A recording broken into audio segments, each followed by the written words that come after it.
Assalamualaikum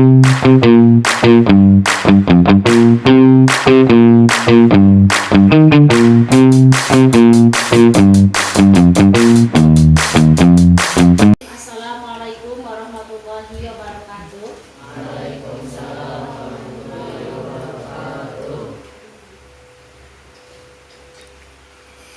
Bagaimana kabarnya semuanya? Alhamdulillah. Mari sebelum belajar kita sama-sama membaca doa. Bismillahirrahmanirrahim. La ilaha illallah. La mawjuda illallah. La ilaha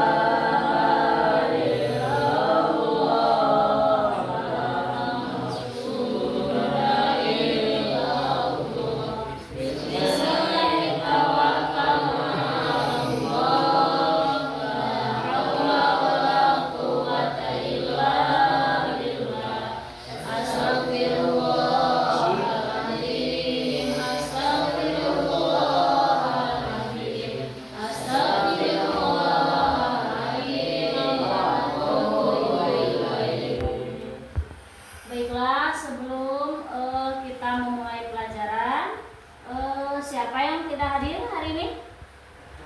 Roman. Mana Roman? Sakit. Ya, siapa lagi perempuan? Zulfa. Mana Zulfa? Sakit. Sakit. Siapa lagi laki-laki?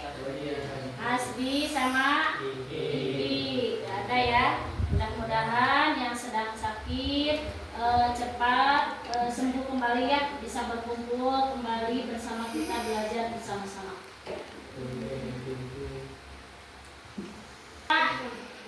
Iya, ke depan. Apa ini tentang apa? Pembelajaran nahu. Tentang apa pembelajaran nahunya di sini? Materi, jumlah, isinya. Menggunakan metode apa?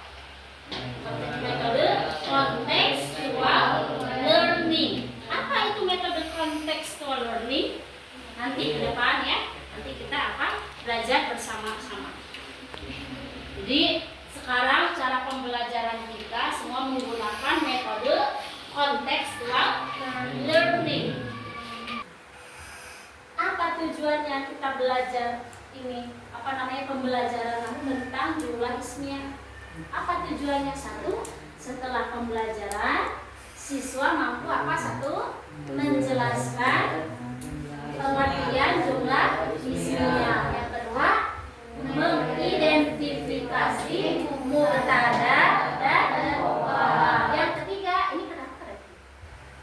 Mengaitkan contoh dengan kehidupan sehari-hari. Jadi supaya kita mudah paham, mudah hafal. Jadi contoh-contoh itu kaitkan dengan kehidupan kita sehari-hari. Jadi apa yang terjadi di kelas ini, apa yang terjadi di Kobong, itu semuanya bisa dimasukkan ke dalam bahasa Arab. Ada mubtada, ada khobar, itu termasuk pada ada jumlah ismiyah dan jumlah fi'liyah. Kemudian yang tadi metode pembelajaran.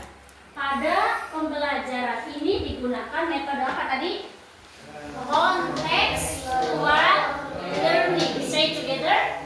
Contextual learning. Apa yang dimaksud dengan contextual learning? Yaitu pembelajaran yang mengaitkan materi dengan kehidupan sehari-hari peserta didik. Contohnya di lingkungan kelas. Contohnya di masjid. Contohnya apalagi? Aktivitas santri. Jadi kita ini sekarang belajarnya menggunakan metode apa? Contextual learning. Sekarang apersepsi. Pernahkah kalian mendengar kalimat masjid itu besar? Pernah tidak? besar ungkapkan dalam bahasa Arab. Bagaimana? Masjid itu besar. Bagaimana bahasa Arabnya? Siapa yang tahu? Masjid. Masjid itu besar. Bagaimana? Masjidun kabirun. Masjidun kabirun. Itu termasuk kepada jumlah apa? Ismiyah. Betul sekali, bagus. Ada lagi, siswa itu rajin. Dalam bahasa Arabnya juga ada. Apa siswa itu rajin bahasa Arabnya? Siapa yang tahu? Angkat tangan. Ayo, siswa itu rajin. Ucapkan dalam bahasa Arab. Siapa? So, boleh Isa? Siswa apa bahasa Arabnya? Tilmidun boleh. Terus rajin apa? Apa? Muj. Kemarin gak ikut ya, yang masuk ya, sakit ya. Mujtahidun. Boleh tilmidun, boleh tolibun, mujtahidun ataupun tilmidun, mujtahidun sama aja. Bagus.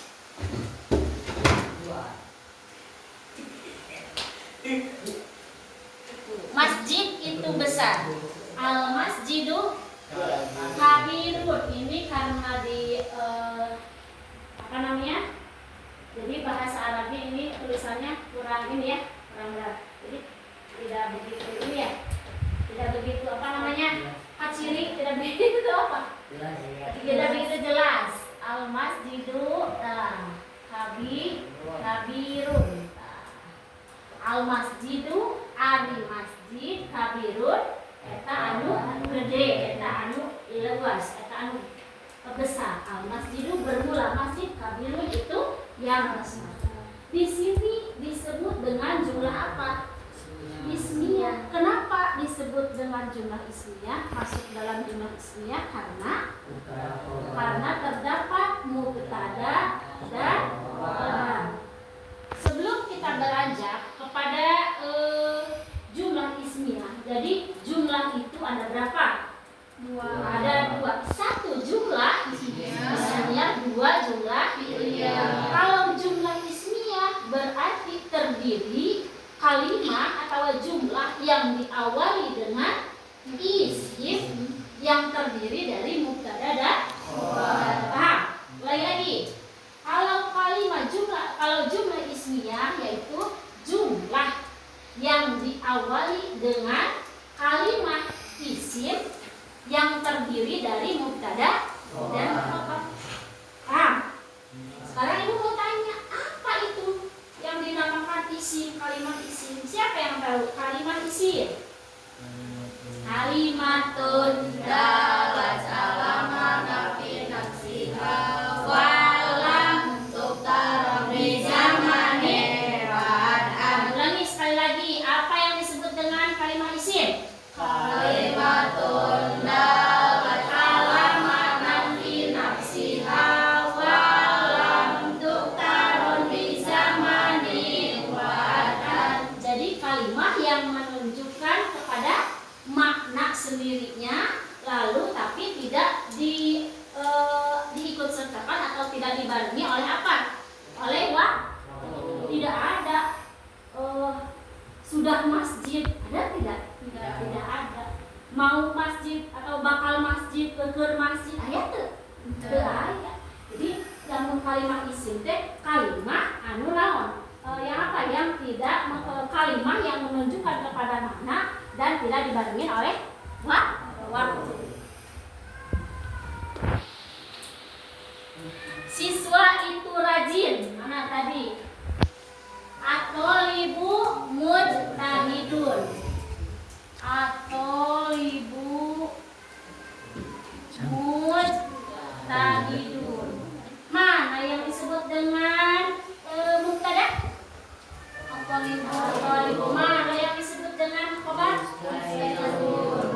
Apa sekarang patokan atau yang disebut dengan mubtada itu apa?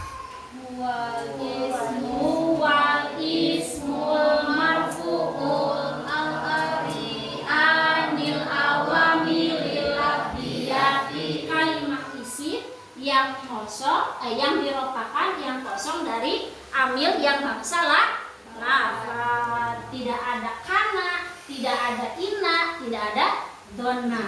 Ngerti? Jadi tidak ada apa? Tidak ada kana masjidul kabirun, tidak ada. Jadi kalau ada kana berarti berubah yang asalnya mubtada jadi isim kana. Jadi yang disebut dengan mubtada yaitu kalimah yang yang dirofakan, yang kosong dari amil, yang bangsa lafad. Mengerti? Rumah itu bersih. Al-baitu nadhifun. Mubtada? Mana khobar? Nadhifun. Jadi kalau khobar itu al-khobaru wal ismul marfu'un musnadu ilaihi. Di mana ada mubtada pasti ada khobar. Jadi tidak ada sendiri-sendiri ada khobar tapi tidak ada mubtada, tidak bisa. Jadi di mana-mana ada mubtada pasti ada mubtada dan rofa pasti mubtada dan khobar pasti disatukan atau diapakan harokatnya di rofa. Lalu yang jumlah ismiyah yang tadi ya, jumlah ismiyah adalah kalimat yang diawali dengan isim yang tadi terdiri dari apa? Mubtada dan khobar. Udah paham ya? Terus mubtada dan khobar. At-thalibu mujtahidun. At-thalibu jadi apa? Mubtada, mujtahidun jadi khobar. Contoh lingkungan sekitar. Lihat ini, kelas bersih atau kotor? Bersih. Bersih. Kelas apa bahasa Arabnya?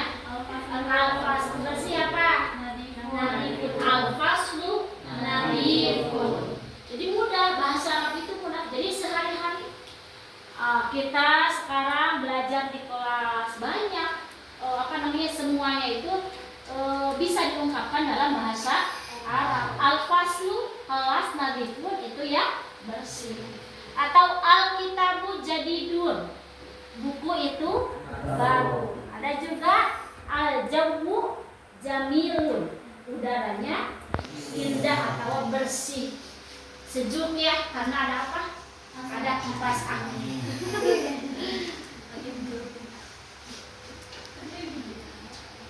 Latihan bersama sekarang. Tentukan mubtada dan khobarnya. Al-madrasatu kabiratun. Mana khobar? Al-madrasatu. Khobar. Kabirun. Kabiratun. Al-masjidu jamilun. Mana khobar? Jamilun. Bagus. Tapi sudah mengerti ya semuanya ya? Paham ya? Mudah kan? Mudah. Bahasa Arab itu mudah. Jadi kesimpulan, jumlah ismiyah sering digunakan dalam kehidupan sehari-hari. Nahwu itu dekat dengan kehidupan. Jadi nahwu itu mudah, jurumiyah itu mudah, tidak ada yang sulit. Paham semuanya ya? Jadi gimana penutupnya? Semangat belajar nahwu. Mudah nggak nahwu? Jadi kegiatan sehari-hari. Alkitabu. Jadi semuanya mudah, tidak ada yang sulit. Misalkan sekarang ibu tanya untuk latihan, anak, buat khobarnya terserah. Anak jadi apa? Mubtada. Khobarnya terserah. Mau jadi apa? Anak tholibun, bagus sekali. Lalu nahnu terserah. Nahnu muslimatun, bagus sekali, pintar. Masya Allah, alhamdulillah. Mengerti ya semuanya? Alhamdulillah. Jadi dari awal sampai akhir kita simpulkan. Sekarang kita belajar materi apa? Nahwu tentang jumlah ismiyah. Jumlah ismiyah itu jumlah yang diawali oleh isim dan terdiri dari mubtada dan khobar. Paham semuanya? Alhamdulillah. Baiklah, untuk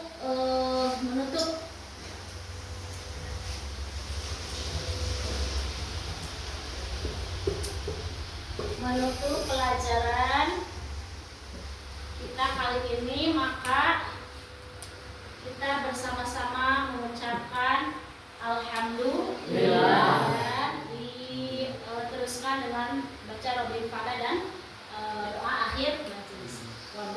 karena